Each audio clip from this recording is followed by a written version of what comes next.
Alors, du coup, on arrive au cœur du sujet, c'est comment innover comme une start-up en grande entreprise.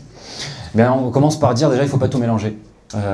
Donc, comme on a vu, un projet innovant est un projet risqué. Et il ne faut pas mélanger les projets classiques et les projets innovants. C'est-à-dire les projets classiques qui sont les projets à faible risque, où ce que la grande entreprise, si elle est grande, c'est qu'elle vend et qu'elle génère de l'argent, c'est qu'elle a des produits ou des services qui se vendent bien. Et un projet classique, c'est un projet qui s'appuie sur leur savoir-faire, sur leur clientèle existante, sur un besoin explicite du marché. Et ces projets-là sont des projets à faible risque, et dont l'objectif est de faire tourner la machine à cash. C'est sur ça que la grande entreprise vit. Et il ne s'agit pas de de jouer avec la machine à cash et de se mettre à faire n'importe quoi. C'est-à-dire il faut bien différencier pour nous les projets, les services et les produits qui marchent, qui doivent avoir un certain process pour les développer et pour les maintenir. Et à côté, ce qu'on appelle nous le bac à sable, qui est quelque chose d'indispensable aujourd'hui pour toute grande entreprise, parce qu'on a un produit qui marche, mais on ne sait pas pour combien de temps, et en fait, il marche jusqu'à ce qu'il soit disrupté par quelqu'un qui amène un autre produit. Donc il faut maintenir celui qui marche. Et de l'autre côté, nous, ce qu'on préconise, c'est de créer un bac à sable. Et un bac à sable, c'est un environnement, pas forcément physique, mais un environnement avec un process et avec des règles, dans l'enjeu est de trouver de nouvelles pistes de business. Et en fait, les méthodologies start-up n'ont pas vocation à être appliquées sur la machine à cash, sur les process qui génèrent de l'argent et qui fonctionnent très bien. Mais les méthodologies start-up sont extrêmement pertinentes pour explorer de nouvelles pistes de création de valeur. Et pour cela, il faut un environnement particulier. Nous, on l'appelle bac à sable, mais chaque entreprise a sa propre dénomination.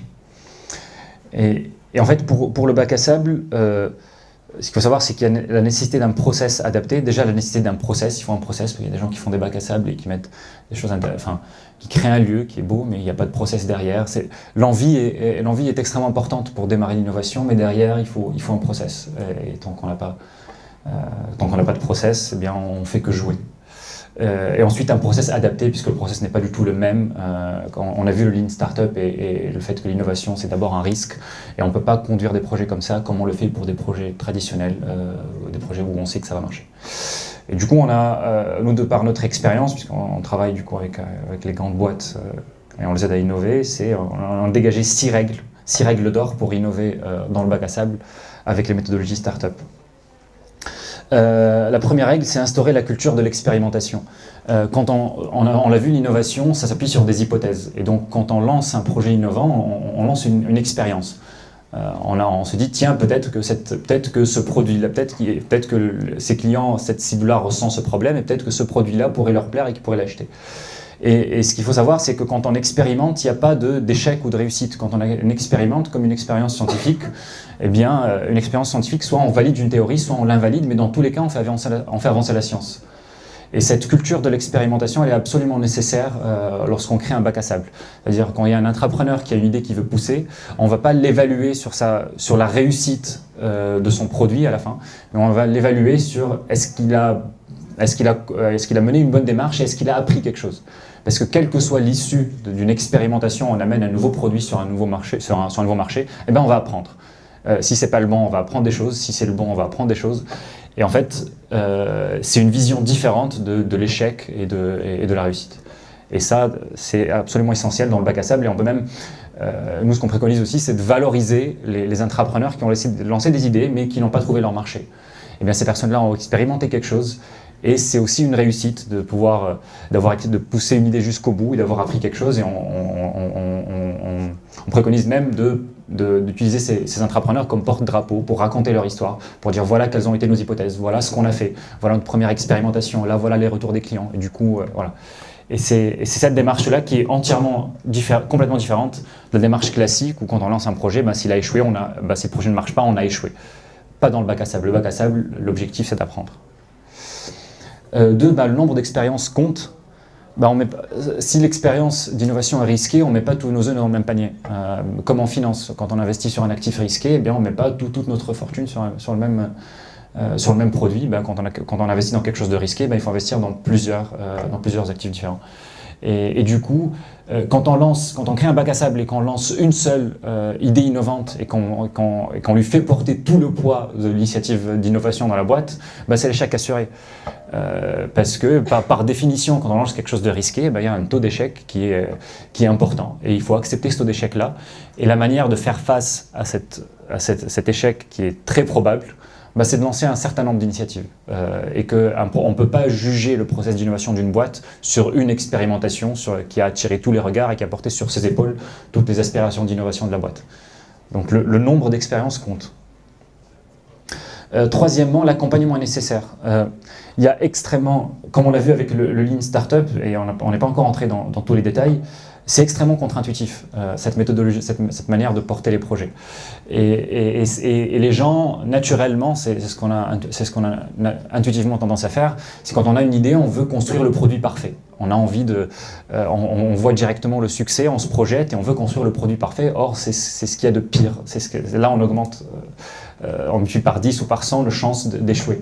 On peut se faire plaisir en restant 1 an dans un labo pour sortir un produit parfait, après se rendre compte qu'en fait 90% de ce qu'on a développé ne sert à rien et personne ne va jamais l'utiliser. Et que la cible à laquelle on pensait n'est pas du tout intéressée par le projet. Enfin, c'est catastrophique, on appelle ça l'effet tunnel, quand on s'enferme pour construire un projet innovant et qu'on arrive sur le marché que beaucoup de temps plus tard, après avoir déboursé des budgets monstrueux. Donc ça, c'est extrêmement contre-intuitif de dire on va faire un produit pourri, je dis le mot.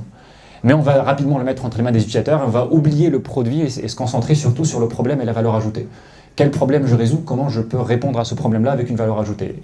Et ça, c'est extrêmement contre-intuitif, et quand il n'y a pas une véritable compétence d'accompagnement qui va aider les intrapreneurs à rester sur la bonne voie, qui a aussi une expérience avec divers projets qui ont été menés, et bien quand les gens ne sont pas accompagnés, ils vont reprendre les mauvaises habitudes qui sont extrêmement intuitives, et ça fait planter des process d'innovation.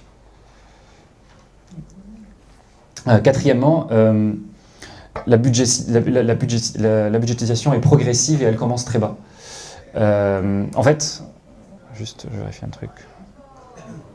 Ouais. Je sais pas, il me semble qu'il y a une 7e règle qui a dû sauter parce que en fait, ce qui est nécessaire pour le bac à sable, c'est d'avoir un sponsor très haut placé aussi dans l'entreprise. Un bac à sable, c'est quelque chose qui est compliqué à défendre. Il y a un budget qui est alloué, et forcément, quand on lance un nouveau produit, ben il faut passer par des squads autonomes. C'est-à-dire, quand on veut tester un nouveau produit, on ne va pas faire appel au service marketing pour qu'il valide notre communication, à tel autre service juridique pour qu'il valide. Enfin, si pour innover et tester des choses, on doit passer par l'ensemble des silos de la boîte, ben on tue complètement le process, puisqu'on itère, au lieu d'itérer en 3 semaines, on itère en 6 mois. Et donc, la bonne manière de porter des projets innovants, c'est d'avoir des petites équipes qui sont complètement autonomes et qui peuvent tester. Seulement, pour avoir des petites équipes autonomes et qu'elles puissent avoir l'indépendance dont elles ont besoin, elles doivent avoir un sponsor très haut placé, parce que sinon, politiquement, c'est intenable. Et du coup, le bac à sable doit être supporté par un sponsor très haut placé dans la boîte. Et il y a quelque chose, une fois qu'il y a un sponsor haut placé qui soutient cette initiative bac à sable, souvent on a tendance à dire plus le sponsor est haut placé, plus on a un budget qui est important. Parce que quand le président s'implique dans un projet, il faut qu'il mette un budget à la hauteur de sa responsabilité. Et en fait, non, pas du tout. La budgétisation, elle doit commencer très bas et doit être progressive. Pour lancer une première expérimentation, essayer de valider les premières hypothèses, on n'a pas besoin de beaucoup d'argent. Et il faut que les intrapreneurs se mettent dans cette posture-là où on a peu d'argent, mais on essaie d'expérimenter avec ce qu'on a.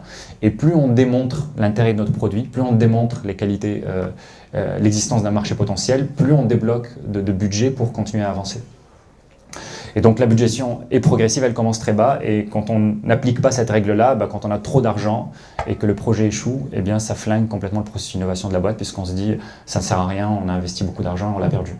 L'investissement progressif est extrêmement important. Donc voilà, il y avait une inversion. Donc l'organisation en squad autonome, on en a déjà parlé. Et enfin, c'est que les KPI doivent être pris à l'échelle du bac à sable. C'est-à-dire qu'on n'évalue pas un process d'innovation sur le succès d'un projet ou de 2 projets, mais on regarde le bac à sable sur tel nombre d'idées qui rentrent en amont, combien arrivent en prod à la fin. Et c'est ça qui permet de juger l'efficacité d'un bac à sable d'un environnement d'innovation. Et ça va de pair avec le fait que le nombre d'expériences compte.